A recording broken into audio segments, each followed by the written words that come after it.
হতে পারে আমাদের একটি প্রধান প্রতিপক্ষ অনেক দুর্বল হয়ে গেছে, তারপরেও এই নির্বাচন বাংলাদেশের যে কোনো নির্বাচনের থেকে অনেক কঠিন নির্বাচন হতে যাচ্ছে।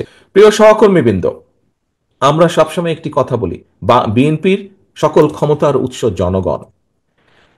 আমাদের কিছু কিছু নেতৃবৃন্দ, কিছু কিছু কর্মী, কিছু কিছু সহকর্মীর মধ্যে একটি চিন্তা ঢুকে গেছে যে এখানে সাগর বোধহয় খুব সম্ভব বলেছিল খুলনা থেকে, যে আমরা ক্ষমতায় গেলে, কিছু কিছু সহকর্মীর মধ্যে ঢুকে গেছে এমন একটা ভাব যে আমরা ক্ষমতায় বোধহয় চলে যাচ্ছি বা চলে গিয়েছি। সহকর্মীবৃন্দ, আপনাদের সকলকে আমি অনুরোধ করব, একই সাথে আপনাদের সকলকে আমি দৃঢ়ভাবে বলবো, আমরা ক্ষমতায় যাইনি। আমরা ক্ষমতায় যাব কিনা আমরা জানি না। তখনই আমরা ক্ষমতায় যেতে পারবো যখন আমরা বাংলাদেশের জনগণের সমর্থন পাবো। কাজেই জনগণের সমর্থন পাবো। এখন জনগণের সমর্থন আমাদেরকে আদায় করতে হবে। জনগণের সমর্থন যদি আদায় করতে হয়, এখানে আপনারা আজকে যারা উপস্থিত আছেন, আপনাদের সকলকে কিন্তু আমরা এখানে আজকে আমন্ত্রণ জানিয়েছি একজন নেতা হিসাবে। হতে পারেন আপনি একজন জেলার নেতা, হতে পারেন উপজেলা, বা হতে পারেন ইউনিয়ন পর্যায়ের নেতা, কিন্তু আপনি নেতা বলেই কিন্তু আজকে এখানে আপনাকে দাওয়াত দেওয়া হয়েছে।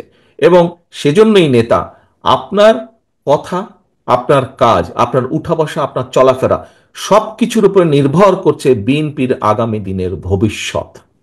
বিএনপির আগামী দিনের ভবিষ্যৎ। আপনি বিএনপিরই হন না কেন, আপনি ছাত্র দলেরই হন না কেন, আপনি যুবদল, স্বেচ্ছাসেবক, কৃষক দল, মহিলা দল, যেই দলের নেতাই হয়ে থাকুন না কেন, আপনাকে মানুষ এক বাক্যে চিনে বিএনপি হিসাবে। কাজেই আমাদের আগামী দিনের আমাদের সকল কিছু এমন হতে হবে যাতে জনগণের সমর্থন আপনার প্রতি থাকে, যাতে জনগণের সমর্থন দলের প্রতি থাকে।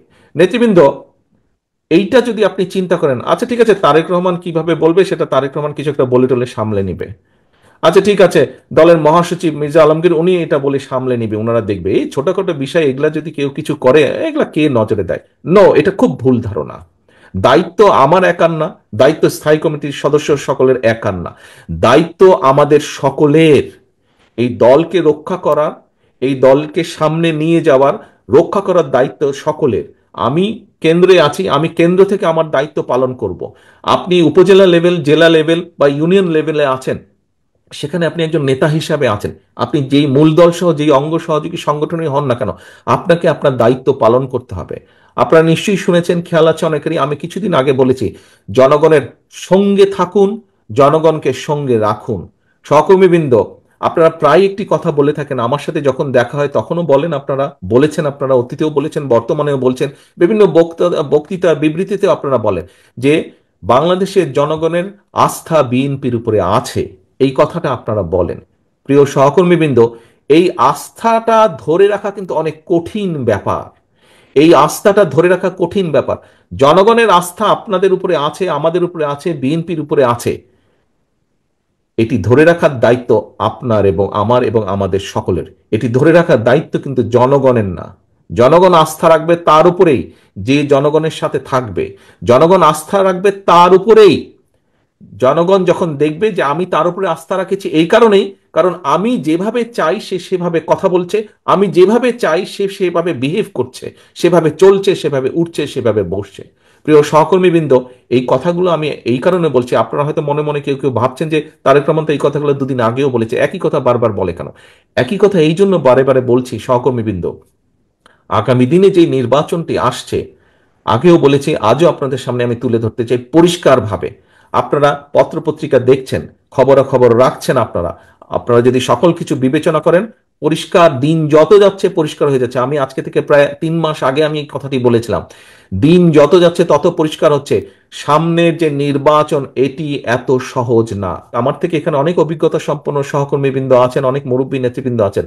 আমি আমার যতটুকু রাজনৈতিক অভিজ্ঞতা গত 30-35 বছরের, এই অভিজ্ঞতার আলোকে আমার কাছে মনে হচ্ছে সামনের যে নির্বাচন আমরা ফেস করতে যাব, হতে পারে আমাদের একটি প্রধান প্রতিপক্ষ অনেক দুর্বল হয়ে গেছে, তারপরেও তারপরেও এই নির্বাচন বাংলাদেশের যে কোনো নির্বাচনের থেকে অনেক কঠিন নির্বাচন হতে যাচ্ছে। অনেক কঠিন নির্বাচন হতে যাচ্ছে। কারণ 20 বছর আগের যখন মানুষ নির্ভয়ে কম বেশি নির্ভয়ে ভোট দিতে পারতো। আপনি যদি সেই 2001-এর নির্বাচন ধরে থাকেন, সেই সময় থেকে মানুষের চিন্তাধারা পরিবর্তন হয়েছে, মানুষের ধ্যান ধারণার পরিবর্তন হয়েছে, মানুষ এখন অনেক অনেক সচেতন, সেটি সামাজিক মাধ্যম সহ বিভিন্ন কারণেই হোক না কেন। কাজেই সহকর্মীবৃন্দ, কেউ যদি মনে করেন যে আপনার এলাকার কোনো কিছু আপনাকে এফেক্ট করছে না, আরে এটা কেউ জানবে না, এইটি ভুল ধারণা সম্পূর্ণভাবে, মানুষ জেনে যায়। কাজেই আমাদেরকে, আমরা যদি কেউ কোনো বিগত 3-4 মাসে ভুল করেও থাকি, আপনার আশেপাশের নেতাকর্মীরা যদি কেউ ভুল করে থাকে, প্রিয় সহকর্মীবৃন্দ, একজন নেতা হিসাবে আপনার এটি অবশ্যই অবশ্যই দায়িত্ব তাদেরকে সঠিক পথে নিয়ে আসা, তাদেরকে সচেতন করা, তাদেরকে সতর্ক রাখা। আসুন, আমরা যে 31 দফা আজকে আপনাদের সামনে উপস্থাপন করেছি, আপনারা নিজেরা বসে সারাদিন আলোচনা করেছেন, এই 31 দফাকে যদি আমাদের সফল করতে হয়, যে কোনো মূল্যে জনগণের সমর্থনকে আমাদের পক্ষে রাখতে হবে। আমরা প্রায় বলে থাকি যে অমুক একটি দল আছে, তারা তো এই কাজ করে যাচ্ছে। ভাই, কমপ্লেন করেন কেন? ওরা যদি এই কাজ করে যাচ্ছে, ভিতরে ভিতরে এই কাজ করে যাচ্ছে, তো আপনি কেন করতে পারছেন না এই কাজ? আপনাকে আপনার দলের পক্ষে পরিকল্পনা নিতে হবে, আপনাকেও কাজ করতে হবে, কমপ্লেন করা চলবে না। তারা যদি ভিতরে ভিতরে কাজ করে, তারা যদি মহিলাদের জন্য ভিতরে কাজ করে, তারা যদি ছাত্রছাত্রীদের ভিতরে কাজ করে, তারা যদি সমাজের বিভিন্ন মানুষের ভিতরে কাজ করে, তাহলে আপনাদেরকে আপনার দলের পক্ষ থেকে পরিকল্পনা নিতে হবে। আপনাকে তো কেউ আটকে রাখছে না। আপনি আপনার এলাকার মধ্যে পরিকল্পনা নেন, কিভাবে জনগণকে আপনার সাথে রাখবেন, কিভাবে জনগণের কাছে আপনার ভালো জিনিসগুলো পৌঁছে দিবেন, কিভাবে জনগণের সামনে আগামী দিনে কি করবেন সেগুলো আপনি তুলে ধরবেন। প্রিয় সহকর্মীবৃন্দ, এই সকল কিছু, আজকের সকল আয়োজন, এই যে আপনারা কথা বললেন, বক্তব্য রাখলেন, আমি আপনাদের সাথে কথা বলছি, সকল কিছুর লক্ষ্য এবং মূল উদ্দেশ্য বা মূল লক্ষ্যই হচ্ছে জনগণের সমর্থন আমাদের পক্ষে রাখা, এবং একই সাথে আমাদের যে পরিকল্পনাগুলো, সেই পরিকল্পনাগুলো যাতে আমরা বাস্তবায়ন করতে পারি। সহকর্মীবৃন্দ, আজকে যদি আমাদের কথাবার্তা, উঠা বসা, চলন বলনে যদি কোনো রকম এমন কিছু ঘটে যেখানে আমরা জনগণের আস্থা বিশ্বাস হারাতে পারি, তাহলে সারাদিন এই আলোচনা করে কি লাভ হলো? সারাদিন তো আলোচনা করে কোনো লাভ হলো না। এই আলোচনাকে যদি সফল করতে হয়, আমাদেরকে এই 31 দফার সবকিছু যেরকম জনগণের মাঝে নিয়ে যেতে হবে, একই সাথে আমাদেরকে যে জনগণের, আমাদের প্রতি যে জনগণের আস্থা, সেটিকে আমাদের যে কোনো মূল্যে ধরে রাখতে হবে, যে কোনো মূল্যে ধরে রাখতে হবে। আসুন, যেহেতু আমরা বলি যে আমরা আমাদের সকল ক্ষমতার উৎস জনগণ, যদি সত্যি আমরা এটা বিশ্বাস করে থাকি, তাহলে আমাদেরকে সেভাবেই আজকে থেকে চলতে হবে। প্রিয় সহকর্মীবৃন্দ, আমি আশা করব যে আজকে আপনারা সারাদিন ব্যাপী যে কষ্ট করেছেন, সারাদিন ব্যাপী যে আলোচনা করেছেন, এটিকে এই ঘরের মধ্যে সীমাবদ্ধ দয়া করে রাখবেন না, এটিকে জনগণের ঘরে ঘরে ঘরে পৌঁছে দিতে হবে। এবং আমি দৃঢ়ভাবে বিশ্বাস করি, বিগত 17 বছর স্বৈরাচারের বিরুদ্ধে আপনারা সংগ্রাম করে যেভাবে টিকেছিলেন, কাজেই তার থেকে অনেক সহজ হবে এই কাজটাকে জনগণের ঘরে পৌঁছে দেওয়ার জন্য। এত কঠিন একটি পথ যদি আপনার পাড়ি দিয়ে আসতে সক্ষম হয়ে থাকেন, তাহলে এই যে আজকে একটু কষ্টের করেই আমরা কিন্তু জনগণের মধ্যে আমাদের এই 31 দফাকে নিয়ে যেতে পারি, এই কাজটি খুব সহজেই আপনারা করতে সক্ষম হবেন সকলকে সাথে নিয়ে।